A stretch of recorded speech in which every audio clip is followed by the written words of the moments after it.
Gujarat global summit 2024ની તૈયારીઓ પૂરજોશમાં ચાલી રહી છે ત્યારે ભૂતકાળની સમિટમાં ઉદ્યોગકારો અને રોકાણકારોએ પીએમ મોદીના વિઝન પર પ્રકાશ પાડ્યો હતો અને ગુજરાતમાં શા માટે રોકાણ કરવું જોઈએ તેના પર પ્રકાશ પાડ્યો હતો। જોઈએ અમારો વિશેષ અહેવાલ। વાઇબ્રન્ટ ગુજરાત સમિટે રોકાણકારોને આકર્ષવાની સાથે વ્યાવસાયિક જોડાણોને મજબૂત બનાવ્યા છે।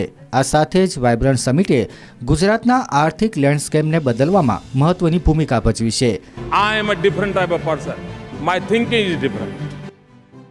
વાઇબ્રન્ટ ગુજરાત સમિટમાં રોકાણકારોના નિવેદનો આ વાતની પુષ્ટિ આપે છે। કોર્પોરેટ કેપ્ટન અરુણ ભરતરામ શું કહે છે આવો સાંભળીએ।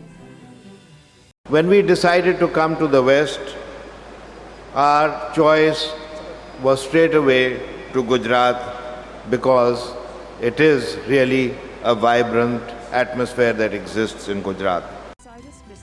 સ્વર્ગસ્થ સાયરસ મિસ્ત્રીએ 2013માં ગુજરાતના નીતિ માળખા વિશે સ્ટેજ પરથી નિવેદન આપ્યું હતું। The rest of India, and in fact the entire world, will focus on the stability of policy framework set up by the government of Gujarat, providing an environment that attracts investments by institutions such as the Tata Group. હન્ટ્સમેન કોર્પોરેશનના chairman Peter હન્ટ્સમેને વડાપ્રધાન નરેન્દ્ર મોદીની નેતૃત્વ કુશળતા વિશે પણ વાત કરી હતી। In a time when there is little certainty in global leadership, we find it here in India.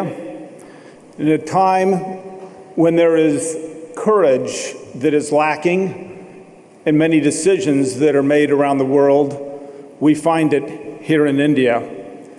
And at a time when leadership seems to be at a low, we find it in Prime Minister Modi. ઉદ્યોગપતિ લક્ષ્મી મિત્તલે ગુજરાતના ઉદ્યોગ માટેના સ્થિર વાતાવરણ અને infrastructure તરફ ध्यान દોર્યું જે વ્યાવસાયિકોને આકર્ષે છે। गुजरात प्रभावशाली ढंग से ग्लोबल कॉम्पिटिटिवनेस दर्शाता है एवं इंडस्ट्रीज को reliable infrastructure, stable policy environment और प्रोफेशनल एडमिनिस्ट्रेशन उपलब्ध कराता है। વાઇબ્રન્ટ ગુજરાત સમિટની સફળતાનો શ્રેય બિઝનેસ ફ્રેન્ડલી નીતિઓને આભારી છે। રોકાણકારો સમિટની સફળતાનો શ્રેય વડાપ્રધાન નરેન્દ્ર મોદીના વિઝન અને અગમચેતીને આપી રહ્યા છે। બ્યુરો રિપોર્ટ, પ્રવેગ ન્યૂઝ।